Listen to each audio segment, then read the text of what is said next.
Shana Puthankot here. This is the third class of logical reasoning. നമ്മൾ informal fallacies ആണ് last ക്ലാസ്സിൽ പറഞ്ഞു വെച്ചത്. നമ്മൾ 2 ഇൻഫോർമൽ ഫാലസീസ് ലാസ്റ്റ് ക്ലാസ്സിൽ നോക്കി, ആഡ് ഹോമിനോം, സ്ട്രോമൻ ഫാലസിയും. ഓക്കെ, ഇനി തേർഡ് ഇൻഫോർമൽ ഫാലസിയാണ് ആഡ് ഇഗ്നൊറാൻറ്റം. ആഡ് ഇഗ്നൊറാൻറ്റം എന്ന് പറയുന്നത് നമുക്കൊരു കാര്യം പ്രൂവ് ചെയ്യാൻ പറ്റുന്നില്ല, ഒരു കാര്യം തെറ്റാണെന്ന് പ്രൂവ് ചെയ്യാൻ പറ്റുന്നില്ലെങ്കിൽ ശരിയാണെന്ന് വിശ്വസിക്കുന്നതാണ്. ഇപ്പം ഞാൻ ഒരു എക്സാമ്പിൾ പറയുകയാണെങ്കിൽ, there is no proof that God does not exist. God exist ചെയ്യുന്നില്ല എന്നുള്ളതിന് പ്രൂഫില്ല.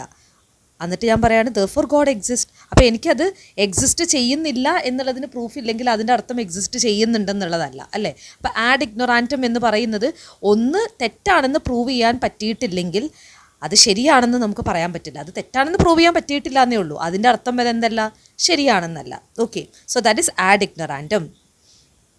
അതായത് ഒന്ന് തെറ്റാണെന്ന് പ്രൂവ് ചെയ്യാൻ പറ്റാത്തത് ഒരിക്കലും ട്രൂ ആണെന്ന് നമുക്ക് പറയാൻ പറ്റില്ല. അങ്ങനെ ട്രൂ ആണെന്ന് പറഞ്ഞു കഴിഞ്ഞാൽ അതെന്താണ്, ഒരു ഫാലസിയാണ്. So that is ad ignorantiam fallacy. Next is false dilemma. Okay, ഇവിടെ പറയുന്ന ഒരു കാര്യം, നമുക്ക് 2 സിറ്റുവേഷനേ ഉള്ളൂ എന്ന് പറയുന്നതാണ്. Where there are more than 2 options. അതായത് ഇപ്പം എനിക്ക് 2 സിറ്റുവേഷൻ ഉള്ളൂ എന്ന് ഞാൻ പറയുകയാണ്, പക്ഷേ എനിക്ക് 2ൽ കൂടുതൽ ഓപ്ഷൻസ് ഉണ്ട് അവിടെ. എന്നിട്ട് ഞാൻ പറയാം, അയ്യോ ഞാൻ ഇതെടുക്കണോ അതെടുക്കണോ എന്നെനിക്ക് ഡൗട്ടാണെന്ന് ഞാൻ പറയുന്നത് പോലെയാണ്. അതായത് ഒത്തിരി ഡ്രസ്സുകൾ എനിക്ക് വാർഡ്രോബിലുണ്ടെന്ന് വിചാരിച്ചോ, എന്നിട്ട് ഞാൻ പറയണം അയ്യോ ഞാൻ ഇത് ഇടുമോ എന്ന് പറഞ്ഞുകൊണ്ടിരിക്കുകയാണെങ്കിൽ നമുക്ക് അല്ലാതെ വേറെ ഇഷ്ടം പോലെ ഡ്രസ്സുകൾ വാർഡ്രോബിലുണ്ട്. പക്ഷെ നമ്മൾ എന്ത് പറയാണ്, അയ്യോ ഇതിടണോ എന്ന് നമ്മൾ വെറുതെ കൺഫ്യൂഷൻ അടിക്കുന്ന പോലെ. Where there are lot of, നമ്മൾ പറയണം അയ്യോ എനിക്ക് ആകെ ഈ 2 ഡ്രസ്സേ ഉള്ളൂ, അതിൽ ഇതിടുമോ എന്ന് നമ്മൾ കൺഫ്യൂഷൻ ആവുന്നത് പോലെയാണ്. നമുക്ക് ഒരുപാട് ഡ്രസ്സുകളുണ്ട്, എന്നിട്ട് ഞാൻ പറയുകയാണ് എനിക്ക് ഈ 2 ഡ്രസ്സ് മാത്രമേ ഉള്ളൂ, ഞാൻ ഇതിനകത്തുനിന്ന് ഏതിടും എന്ന് പറയുന്നത് എന്താണ്, ഫാൾസ് ഡിലെമ്മയാണ്. അങ്ങനെ ഒരു ഡിലെമ്മയുടെ ആവശ്യമില്ല. ഡിലെമ്മ എന്ന് പറയുന്നത് എന്താണ്, നമുക്ക് ഇത് തിരഞ്ഞെടുക്കണോ അത് തിരഞ്ഞെടുക്കണോ എന്നുള്ളൊരു കൺഫ്യൂഷനാണ്. അങ്ങനെ ഒരു കൺഫ്യൂഷൻ്റെ ആവശ്യം അവിടെ ഇല്ല. അതുകൊണ്ടാണ് അത് ഫാൾസ് ഡിലെമ്മ എന്ന് പറയുന്നത്. കാരണം അതിൽ കൂടുതൽ ഓപ്ഷൻസ് നമുക്കുണ്ട്. പിന്നെ ആ ഡിലെമ്മ എന്ന് പറയുന്നത് അത് തെറ്റല്ലേ, അങ്ങനെ ഒരു ഡിലെമ്മ അവിടെ ഇല്ല. ഓക്കെ, അവിടെ ഒരു എക്സാമ്പിൾ കൊടുത്തേക്കുന്നത്, if we leave our house too late our only options are to skip the event or miss the opening speech. അതല്ലാതെയും വേറെ ഓപ്ഷൻസ് ഉണ്ട്, അല്ലേ? അതായത് നമ്മൾ വീട്ടിൽ നിന്ന് ലേറ്റായിട്ട് ഇറങ്ങിയാൽ നമുക്ക് ആകെ 2 ഓപ്ഷനേ ഉള്ളൂ എന്നാണ് പറയുന്നത്. ഒന്നെന്താണ്, ഈവൻറ്റ് സ്കിപ്പ് ചെയ്യുക, അല്ലെങ്കിൽ ഓപ്പണിംഗ് സ്പീച്ച് മിസ്സാക്കുക. ഇതല്ലാതെ വേറെ ഓപ്ഷൻസ് ഉണ്ടാവും. പക്ഷെ നമ്മളെന്താണ്, ഈ 2 ഓപ്ഷൻ മാത്രമേ ഉള്ളൂ എന്ന് നമ്മൾ അതിനെ പറയുമ്പോഴാണ് അവിടെ എന്താവുന്നത്, ഫാലസി ആവുന്നത്. ഒത്തിരി വേറെ ഓപ്ഷൻസ് ഉണ്ട്, പക്ഷെ നമ്മൾ എന്താ പറയുന്നത്, നമ്മൾ വീട്ടിൽ നിന്ന് ലേറ്റ് ഇറങ്ങി കഴിഞ്ഞിട്ടുണ്ടെങ്കിൽ ഈ 2 ഓപ്ഷൻ മാത്രമേ നമുക്കുള്ളൂ എന്ന് പറയുന്നത് ഒരു ഫാലസിയാണ്. കാരണം എന്താണ്, ഇതിൽ കൂടുതൽ ഓപ്ഷൻസ് നമുക്ക് അവൈലബിൾ ആണ്. ഓക്കെ, ഇനി 5th fallacy is slippery slope or edge of the wedge or camel nose.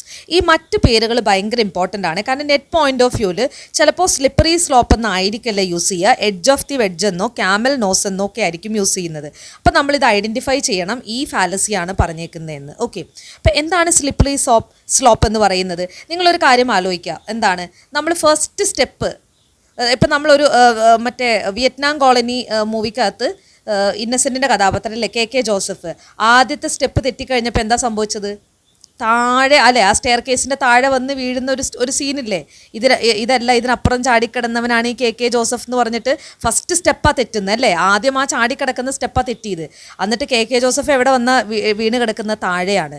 അതുപോലെ സംഭവിക്കുന്ന ഫാലസിയാണ്. അതായത് നമ്മൾ ഒരു സ്റ്റെപ്പ് തെറ്റിക്കഴിഞ്ഞാൽ അടുത്ത സ്റ്റെപ്പ് തെറ്റും, അടുത്ത സ്റ്റെപ്പ് തെറ്റും, അടുത്ത സ്റ്റെപ്പ് തെറ്റും, പിന്നെ അങ്ങനെ അവസാനം വരെ തെറ്റിക്കൊണ്ടിരിക്കും എന്നുള്ള ഒരു ധാരണ.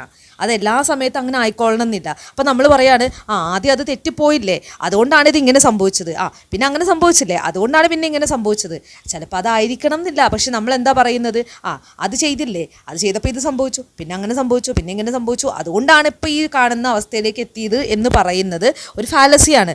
ചിലപ്പോൾ അങ്ങനെ സംഭവിക്കുന്ന കേസും ഉണ്ട്, ഇനി അങ്ങനെ സംഭവിക്കുന്ന അല്ലാത്ത കേസുകളും ഉണ്ട്, അല്ലേ? ചിലപ്പോൾ അതുകൊണ്ടായിരിക്കണം എന്നില്ല നമുക്ക് ലാസ്റ്റ് ഉണ്ടായ ആ ഒരു റിസൾട്ട് ഉണ്ടായത്, ആദ്യത്തെ സ്റ്റെപ്പ് തെറ്റിയത് കൊണ്ടായിരിക്കില്ല അവസാനത്തെ ആ ഒരു റിസൾട്ട് നമുക്ക് ഉണ്ടായത്. അപ്പോൾ അങ്ങനെ എല്ലാത്തിലും നമ്മൾ അങ്ങനെയാണ് ആ റിസൾട്ടിലേക്ക് എത്തിയത് എന്ന് വിശ്വസിക്കുന്ന എന്താണ്, ഒരു ഫാലസിയാണ്. Okay, when it is assume that the first step will lead to another step and it will be difficult to prevent it. അതായത് ഫസ്റ്റ് സ്റ്റെപ്പ് അടുത്ത സ്റ്റെപ്പിലേക്ക് ലീഡ് ചെയ്യും, പിന്നെ നമുക്ക് കൺട്രോൾ ചെയ്യാൻ പറ്റില്ല, അല്ലെങ്കിൽ നമുക്ക് പ്രിവെൻറ്റ് ചെയ്യാൻ പറ്റില്ല എന്ന് പറയുന്ന ഫാലസിയാണ് നമ്മൾ സ്ലിപ്പറി സ്ലോപ്പ് എന്ന് പറയാം.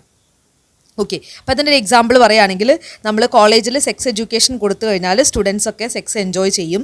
പിന്നെ എന്താണ്, അവർ ഭയങ്കരമായിട്ട് അങ്ങനെ സെക്സ് എൻജോയ് ചെയ്ത് തുടങ്ങിക്കഴിഞ്ഞാൽ പിന്നെ ഒരുപാട് പ്രഗ്നൻസികൾ ഉണ്ടാവും. പിന്നെ നമുക്ക് എന്താണ്, അത് പിന്നീട് സെക്ഷലി ട്രാൻസ്മിറ്റഡ് ഡിസീസിലേക്ക് പോകും എന്നൊക്കെ പറയുന്നത് ഭയങ്കര ഒരു മണ്ടത്തരമല്ലേ? അതായത് അങ്ങനെയൊന്നും സംഭവിക്കില്ല. അപ്പോൾ നമ്മൾ എന്താ പറയുന്നത്, ഇങ്ങനെ കൊടുത്തു കഴിഞ്ഞാൽ പിന്നെ അടുത്ത സംഭവിക്കും, പിന്നെ അടുത്ത സംഭവിക്കും, പിന്നെ എന്താണ് ഇങ്ങനെ ആയിപ്പോവും എന്നൊക്കെ പറയുന്നത് പോലെയാണ് എന്ത് സ്ലിപ്പറി സ്ലോപ്പ് എന്ന് പറയുന്നത്. അതുമായിട്ട് ഒരു ബന്ധം ഇല്ലാത്ത കാര്യങ്ങളിലേക്ക് അത് എത്തിച്ചേരുമെന്ന് നമ്മൾ ചിന്തിക്കാൻ പാടില്ല. പക്ഷെ അങ്ങനെ സംഭവിക്കുന്ന കേസുകളും ഉണ്ട്. എല്ലാ കേസുകളും അങ്ങനെ ആവണം എന്നില്ല. Okay. So that is slippery slope or edge of the wedge or camel nose.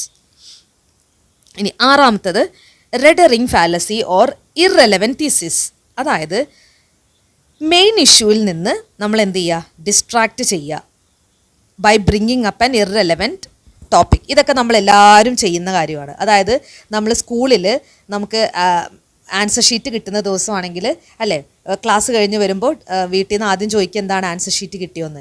അപ്പോൾ നമ്മൾ വേറെ കാര്യങ്ങളൊക്കെ എടുത്ത് ചോദിക്കുക, അമ്മാവൻ കഴിഞ്ഞ ദിവസം വന്നിട്ടുണ്ടായിരുന്നില്ലേ, അപ്പോൾ അമ്മാവൻ അവിടെ പോയിട്ടുണ്ടായിരുന്നു. അങ്ങനെ നമ്മൾ കാര്യങ്ങൾ വഴിതിരിച്ച് വിടുന്നതിനെയാണ് red herring fallacy or irrelevant thesis എന്ന് പറയുന്നത്. അതായത് നമ്മളുടെ അടുത്ത് ഒരു ചോദ്യം ചോദിക്കുമ്പോൾ ആ ചോദ്യത്തിൽ നിന്ന് ഡീവിയേറ്റ് ചെയ്യിപ്പിക്കുന്ന, അതുമായിട്ട് ഒരു ബന്ധവും ഇല്ലാത്ത മറ്റൊരു ടോപ്പിക് എടുത്തിടുന്നതിനെയാണ് റെഡ് റിംഗ് ഫാലസി എന്ന് പറയുന്നത്. ഓക്കെ.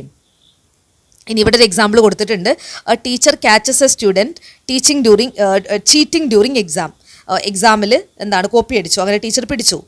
The student replies. അപ്പോൾ എന്താണ് സ്റ്റുഡൻറ്റ് എങ്ങനെയാണ് റിപ്ലൈ ചെയ്യുന്നത്, I know I have made a mistake, kindly think of my parents, they will feel really bad. The student uses a red herring in his response. അല്ലേ, അത് ശരിക്കും എന്താ ചെയ്യുന്നത്, deviate ചെയ്യാണ്. അതായത് കോപ്പി അടിച്ച് പിടിച്ചു കഴിഞ്ഞപ്പം ആളെന്താ പറയുന്നത്, ശരിയാണ് ഞാനൊരു തെറ്റ് ചെയ്തു, പക്ഷേ എൻ്റെ പേരൻസിനെ പറ്റി ഒന്ന് ആലോചിച്ച് നോക്കുക, അവർക്ക് എത്ര ബുദ്ധിമുട്ടുണ്ടാവും എന്നൊക്കെ പറയുമ്പോൾ അവർ ടോപ്പിക്കിൽ നിന്ന് എന്ത് ചെയ്യാണ്, ഡീവിയേറ്റ് ചെയ്ത് പോവുകയാണ്. അല്ല, ആ മെയിൻ ടോപ്പിക്കിൽ നിന്ന് എന്ത് ചെയ്യാണ്, ഡീവിയേറ്റ് ചെയ്ത് പോവുകയാണ്. Okay. The student uses a red herring in his response. He tries to appeal to pity to distract his teacher from the real issue. ഇവിടെ സ്റ്റുഡൻറ്റ് എന്താ യൂസ് ചെയ്തേക്കുന്നത്, പിറ്റിയാണ് യൂസ് ചെയ്തേക്കുന്നത് അല്ലേ. സഹതാപം ഉപയോഗിച്ചിട്ട് എന്ത് ചെയ്യുകയാണ്, പല രീതിയിൽ നമുക്ക് ഡിസ്ട്രാക്ട് ചെയ്യാം കേട്ടോ. ഒരു മെത്തേഡ് എന്താണ്, സഹതാപമാണ്. ഒരു മെത്തേഡ് എന്താണ്, സഹതാപമാണ്. വേറെ കുറേ മെത്തേഡുകളുണ്ട്. നമുക്ക് ഒരു ടോപ്പിക്കിൽ നിന്ന് ഡിസ്ട്രാക്ട് ചെയ്യാൻ പല മെത്തേഡ് ഉണ്ട്. അതായത് ചിലപ്പോൾ നമുക്ക് ആ ടോപ്പിക്കിനെ പറ്റി ഡിസ്കഷൻ താല്പര്യമില്ലെങ്കിൽ നമുക്ക് പല രീതിയിൽ എന്ത് ചെയ്യാം, ആ ടോപ്പിക്കിനെ വഴിതിരിച്ച് വിടാം അല്ലേ. ഇനി ഏഴാമത്തെ ടൈപ്പ് ഓഫ് ഫാലസിയാണ് ടു കോക്ക്. ഇതൊരു ലാറ്റിൻ ടേമാണ് ടു കോക്ക് എന്ന് വെച്ചാൽ ലുക്ക് ഹു ഈസ് സ്പീക്കിംഗ്. ഇത് നമ്മളെല്ലാവരും ഒരു തവണയെങ്കിലും നമ്മൾ ജീവിതത്തിൽ കേട്ടിട്ടുള്ള ഒരു കാര്യമായിരിക്കും. അതായത് നമ്മുടെ ബ്രദർ എന്ന് സങ്കല്പിച്ചോ, നമുക്കൊരു ബ്രദർ ഉണ്ടെന്ന് വിചാരിച്ചോ. നമ്മുടെ ബ്രദർ ബിടെക് കഴിഞ്ഞ ഒരാളാണ്, ബിടെക് കംപ്ലീറ്റ് ആയ ഒരാളാണ്. അപ്പോൾ ബ്രദർ പഠിക്കുന്ന സമയത്ത്, അല്ലെങ്കിൽ ബ്രദർ ബിടെക് കഴിഞ്ഞിട്ടില്ല, ഇപ്പോഴും സപ്ലി എഴുതിക്കൊണ്ടിരിക്കുകയാണ്. അപ്പോൾ നമ്മൾ ബിടെക്കിന് ജോയിൻ ചെയ്തു എന്ന് വിചാരിച്ചോ. അപ്പോൾ ബ്രദർ ഒത്തിരി സപ്ലിയൊക്കെ ആയിട്ട് ഇരിക്കുകയാണ്. അപ്പം നമ്മൾ പഠിക്കുന്ന സമയത്ത് നമ്മളെടുത്ത് പറയുകയാണ്, അതെ നന്നായി പഠിച്ചോ അല്ലെങ്കിൽ സപ്ലി കിട്ടും എന്ന് പറയുമ്പോൾ നമ്മൾ തിരിച്ചു പറയുകയാണ്, ഹോ ആരായി പറയുന്നത്, ലുക്ക് ഹു ഈസ് സ്പീക്കിംഗ്, ആരായി പറയുന്നത്, ഇത്രയധികം സപ്ലി വാങ്ങിക്കൂട്ടി ഇപ്പോഴും സപ്ലി എഴുതാൻ കിടക്കുന്ന ആളാണ് ഈ പറയുന്നത് എന്ന് പറയുന്ന ഒരു തെറ്റാണ്. എന്തുകൊണ്ടാണ് തെറ്റാവുന്നത്, അതായത് അയാൾക്ക് സപ്ലി ഉണ്ട് എന്നുള്ളത് കൊണ്ട് അയാൾ പറയുന്ന കാര്യം ശരിയല്ലാതാവുന്നില്ലല്ലോ. അയാൾ നമ്മളടുത്ത് എന്താ പറയുന്നത്, നമ്മുടെ ബ്രദർ നമ്മളടുത്ത് എന്താ പറയുന്നത്, അയാളുടെ അനുഭവത്തിൻ്റെ വെളിച്ചത്തിലാണ് പറയുന്നത്, നന്നായിട്ട് പഠിച്ചോ സപ്ലി കിട്ടും അല്ലെങ്കിൽ എന്നെ പോലെ ആവുന്ന ഉദ്ദേശിക്കുന്നത്. പക്ഷെ നമ്മൾ എന്തായിരിക്കും പറയുന്നത്, ഓ ആരായി പറയുന്നത്, ആദ്യം തൻ്റെ സപ്ലി പോയി എഴുതിയെടുക്ക് എന്ന് പറയുമ്പോൾ അത് ശരിക്കും ഒരു ഫാലസിയാണ്. ബിക്കോസ് എന്താണ്, അയാൾ ആ പറയുന്ന കാര്യം ശരിയാണ്. അപ്പം അയാൾക്ക് സപ്ലി ഉണ്ട് എന്നുള്ളത് കൊണ്ട് അയാൾ പറയുന്ന കാര്യം ശരിയല്ലാതാവുന്നില്ല. അതുകൊണ്ടാണ് അതൊരു ഫാലസി ആയത്. Okay. When the criticism provided by someone is turned against them, അവരിലേക്ക് തന്നെ തിരിച്ചു പോവുകയാണെങ്കിൽ അതിനെയാണ് നമ്മൾ ടു കോക്ക് അല്ലെങ്കിൽ ലുക്ക് ഹു ഈസ് സ്പീക്കിംഗ് എന്ന് പറയുന്നത്. എല്ലാ ഫാലസിയും നമ്മൾ എക്സാമ്പിൾ വെച്ച് മനസ്സിലാക്കി കഴിഞ്ഞാൽ കുറച്ചും കൂടെ എളുപ്പമായിരിക്കും. ഓക്കെ. ഇനി eighth type of fallacy argumentum ad populum. Populum എന്ന് പറഞ്ഞാൽ തന്നെ എന്താണ്, പീപ്പിൾ അല്ലേ, പോപ്പുലേഷൻ എന്നൊക്കെ പറയുന്നതാണ്. അപ്പോൾ എല്ലാവരും പറയുന്ന കാര്യം അല്ലെങ്കിൽ എല്ലാവരും ചെയ്യുന്ന കാര്യം ശരിയാണെന്ന് വിശ്വസിക്കുന്നതാണ് ഈ ഫാലസി. ഓക്കെ. ഇതിനെ നമ്മൾ appeal to the people, appeal to majority ഇങ്ങനെയൊക്കെ പറയാറുണ്ട്. അപ്പോൾ argumentum ad populum, appeal to the people, appeal to majority, ഇതൊക്കെ എന്താണ്, സെയിം ആണ്. ഓക്കെ. എന്താണിത് പറയുന്നത്, ഇപ്പം നമ്മൾ ചെറിയ ക്ലാസ്സിലൊക്കെ നമ്മൾ ടൂറ് പോകുന്ന സമയത്ത് നമ്മൾ വീട്ടിൽ പറയും, ടൂറ് പോകാൻ വീട്ടിൽ നിന്ന് സമ്മതം ചോദിക്കുന്ന സമയത്ത് നമ്മൾ പറയുന്നതാണ് ക്ലാസ്സിൽ എല്ലാവരും പോകുന്നുണ്ട് എന്ന് പറയുമ്പോൾ അല്ലേ. അപ്പോൾ അതെന്താണ്, എല്ലാവരും പോകുന്നതുകൊണ്ട് നമ്മൾ പോയിക്കൊള്ളുന്ന നിർബന്ധമുണ്ടോ? അത് ശരിക്കും ഒരു ഫാലസിയാണ്. അതായത് എല്ലാവരും അങ്ങനെയാണല്ലോ ചെയ്യുന്നത്, എല്ലാവരും അതാണല്ലോ വാങ്ങിക്കുന്നത്, അല്ലെങ്കിൽ എല്ലാവരും അതാണല്ലോ പറയുന്നത് എന്നുള്ളത് അത് ശരിയാണ് എന്ന് നമുക്ക് സമർത്ഥിക്കാനുള്ള ഒരു കാര്യമല്ല. എല്ലാവരും അത് ചെയ്യുന്നുണ്ട് എന്നുള്ളത് കൊണ്ട് അത് ശരിയാവണമെന്ന് ഒരു നിർബന്ധവും ഇല്ല. അപ്പോൾ അങ്ങനെ നമ്മൾ വിശ്വസിക്കുന്നതിനെയാണ് argumentum ad populum or appeal to the people or appeal to majority എന്ന് പറയുന്നത്. Okay, it is a fallacious argument that concludes that a proposition must be true because many or most people believe it. ഒരുപാട് ആളുകൾ believe ചെയ്യുന്നതുകൊണ്ട് അത് ശരിയാണ് എന്ന് ധരിക്കുന്നതാണ് അവിടുത്തെ ഫാലസി. ഓക്കെ,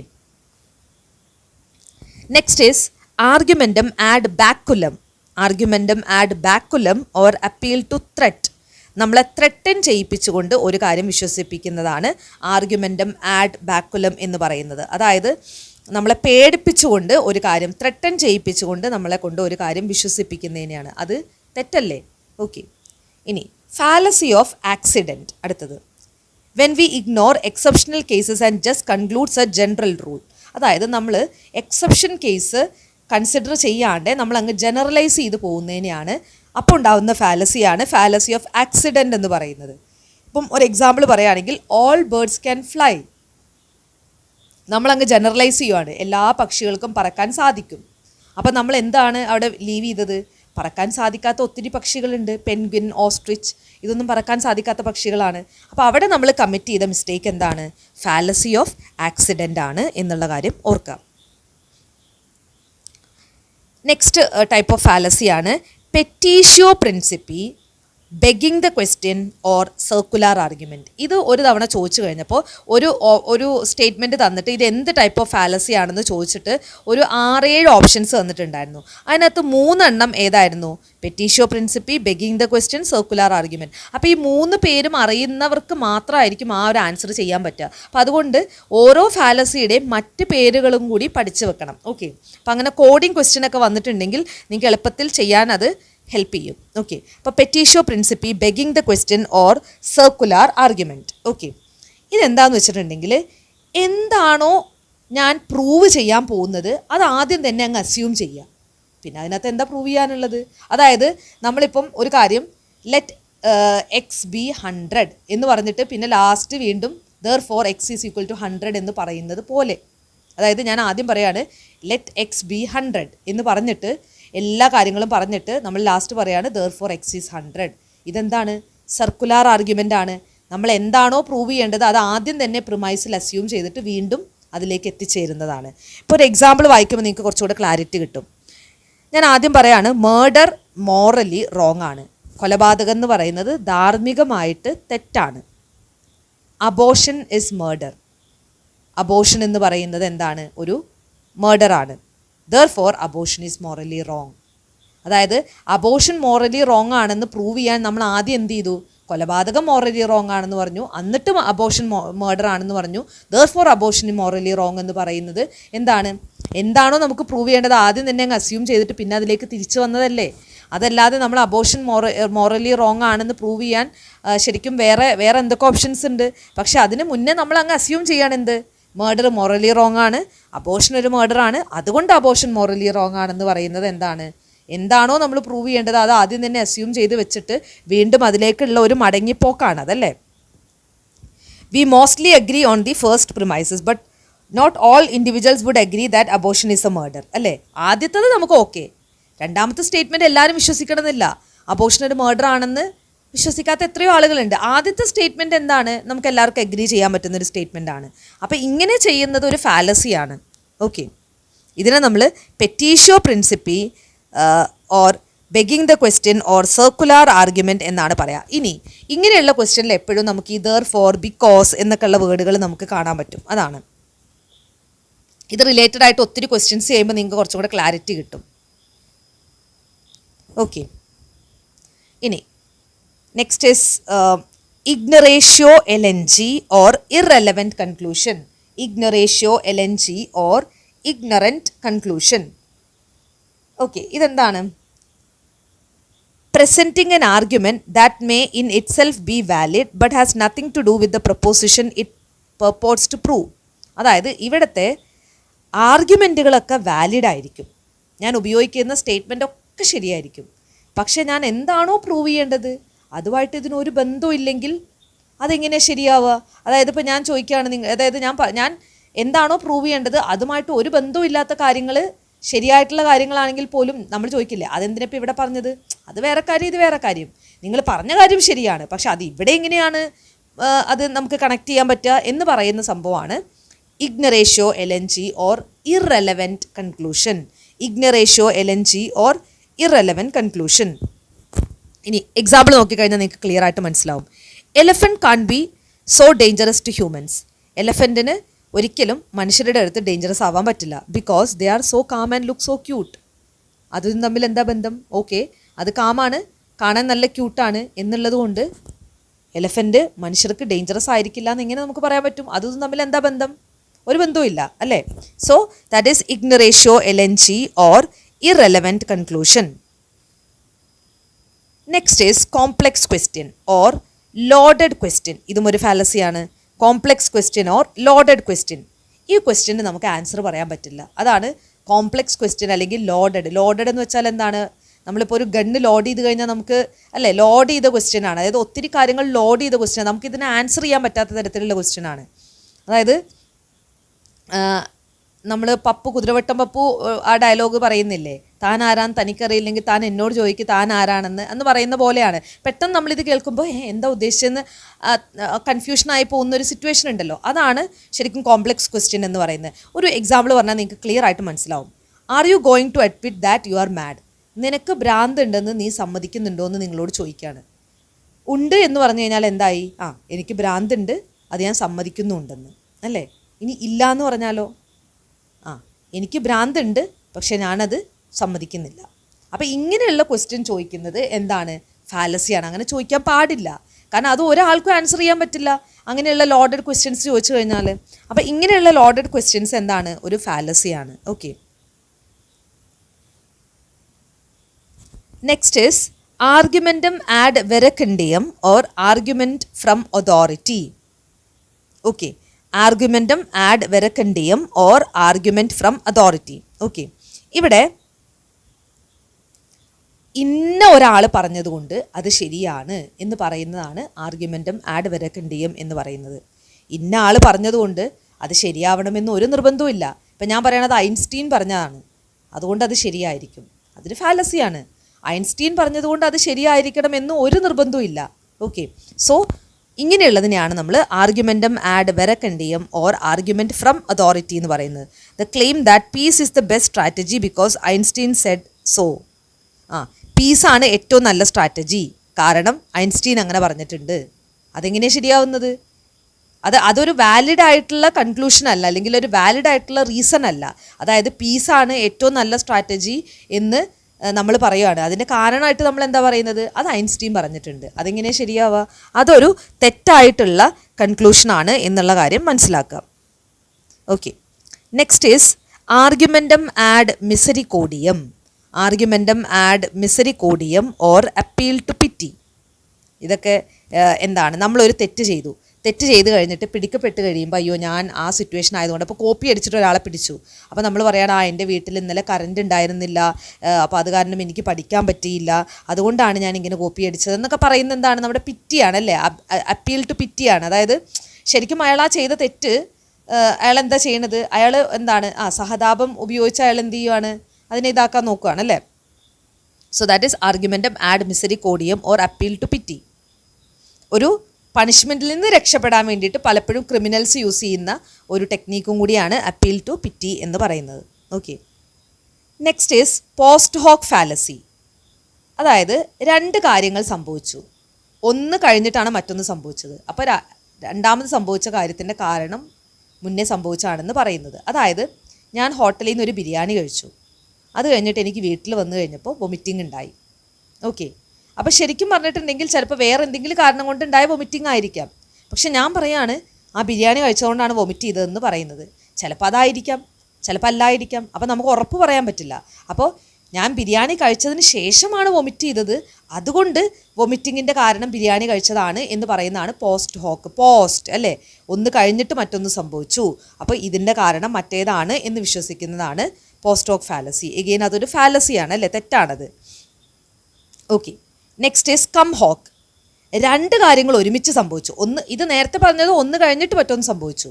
അപ്പോൾ നമ്മൾ പറയാണ് രണ്ടും ഒരുമിച്ച് സംഭവിച്ചു, അപ്പോൾ ഒന്നിൻ്റെ കാരണം മറ്റൊന്നാണെന്ന് പറയുന്നത്. അപ്പോൾ നമ്മൾ പറയാറില്ലേ, ചില ആളുകൾ റൂമിലേക്ക് അങ്ങ് കയറി വരുമ്പോൾ തന്നെ കറണ്ട് അങ്ങ് പോയി കഴിഞ്ഞാൽ നമ്മൾ പറയാം നീ വന്നതും കറണ്ട് പോയി, അപ്പോൾ നീ വന്നതുകൊണ്ടാണ് കറണ്ട് പോയതെന്ന് പറയുന്നത്. നീ വന്നതും കറണ്ട് പോയതും ഒരുമിച്ചാണ് സംഭവിച്ചത് അല്ലേ, കം ഹോക്ക്.